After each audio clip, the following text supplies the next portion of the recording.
Que Dieu vous bénisse encore. Sois pleinement béni. Que cette saison soit une saison glorieuse pour toi. Donc, nous parlons de 4 types de personnes à soustraire de ton cercle d'amitié pour accomplir ta destinée.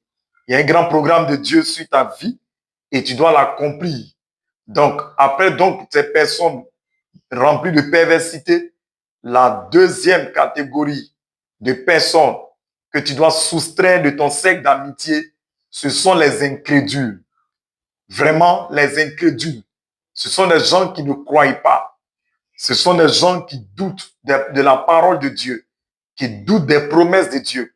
Il y a un certain type de personnes autour de toi souvent qui, lorsque tu leur parles de tes projets, de ce que Dieu t'a dit, veulent exciter le doute en toi.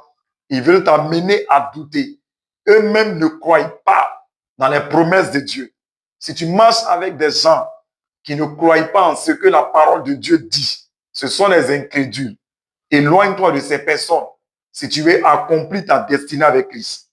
Donc, dans Matthieu chapitre 13, verset 58, la Bible dit « Et il ne fit pas beaucoup de miracles dans ce lieu à cause de leur incrédulité. » Tu vois, et il ne fit pas beaucoup de miracles à cause de leur incrédulité. Donc, si tu marches avec des gens qui sont remplis d'incrédulité, il y a des miracles que tu ne verras pas. Je prie pour toi. Tous les miracles que Dieu t'a destinés, que tu les voies au nom de Jésus de Nazareth. Et cela est vraiment important. Il ne fit pas beaucoup de miracles à cause de l'incrédulité. Sors des environnements où les gens sont incrédules. Sors des environnements où les gens ne croient pas.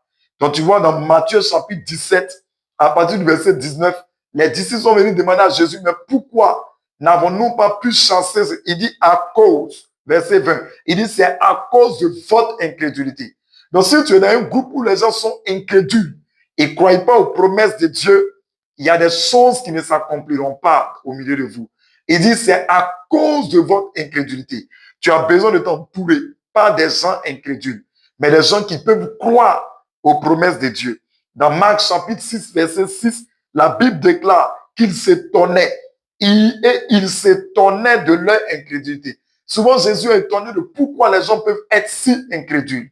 Donc, si tu es dans un environnement des gens qui ne croient pas, Dieu veut que tu accomplisses ta destinée. Sépare-toi de ce type de personnes. Je prie pour toi maintenant. Là où les incrédules étaient en train de détruire ta vie chrétienne, ta marche avec Dieu, ton avenir, que Dieu crée une séparation. Au nom de Jésus-Christ. Amen. Que Dieu te bénisse et glorieux semaine.